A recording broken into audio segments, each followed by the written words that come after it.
class 3rd. I am your Poona ma'am and we are doing lesson number 4, roundabout.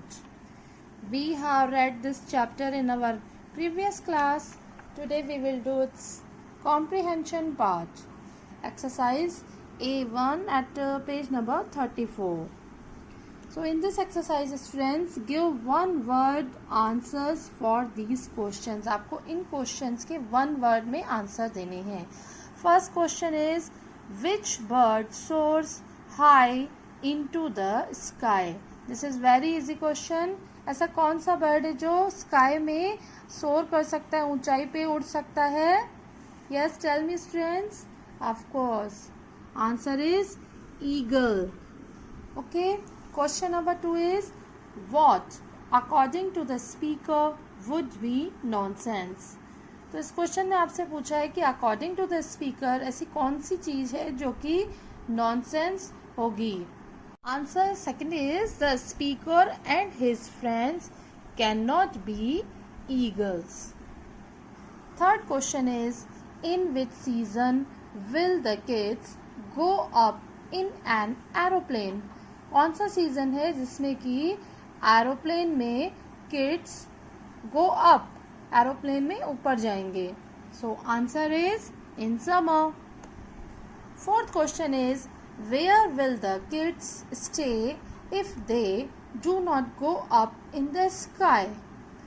Kids कहाँ पर रुकेंगे अगर वे sky में ऊपर नहीं जा पाए तो?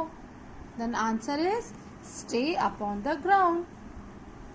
Fifth question is, name one animal or object that does not have wings and walks on the ground.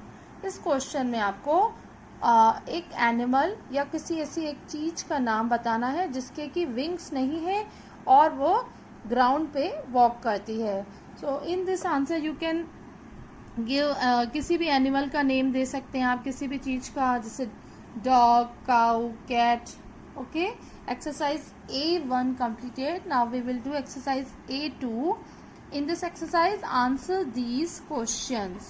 First question is, what does the eagle see when it looks down from the sky?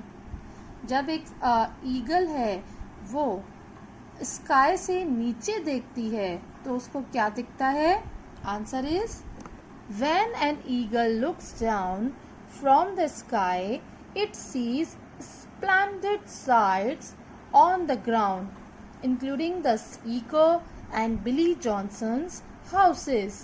तो eagle जब आसमान से नीचे देखती है तो उसको बहुत विशाल दृश्य दिखाई देते हैं और उस दृश्य में एक दृश्य क्या है, ये भी शामिल है कि स्पीकर और बिली जॉनसन का उसको घर दिखता है ईगल को.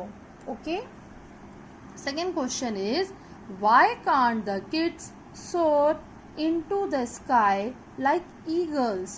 जो kids हैं, बच्चे हैं, वो ईगल के जैसे स्काई में ऊंचाई पे क्यों नहीं उड़ सकते हैं? Answer is, kids cannot soar into the sky because they don't have wings. क्योंकि बच्चों के क्या नहीं है? पंख नहीं है, इसलिए वो ऊंचाई पे नहीं उड़ सकते हैं स्काई में. Third question is, who are they referred to in the poem? इस पोयम में they word आया है तो ये किसको रेफर कर रहा है? Answer is, in the poem parents are referred to as they. तो इस पोयम में पेरेंट्स के लिए they वर्ड यूज किया गया है कि वे हमको अलाउड करेंगे तो ही हम एरोप्लेन में जाएंगे, इस तरीके से ना. तो दे वर्ड आया है, पेरेंट्स को रेफर कर रहा है. Question number 4 is, what will the kids see if they do not go up in the sky? इस क्वेश्चन में आपसे पूछा है कि अगर बच्चे स्काई में ऊपर नहीं गए तो फिर वो क्या देखेंगे? Answer is, they will watch animals and objects without wings walk on the ground.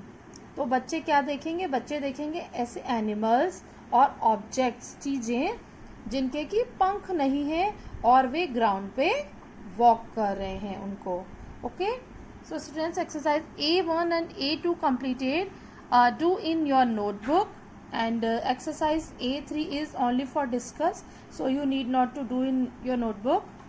In our next class we will start its vocabulary portion.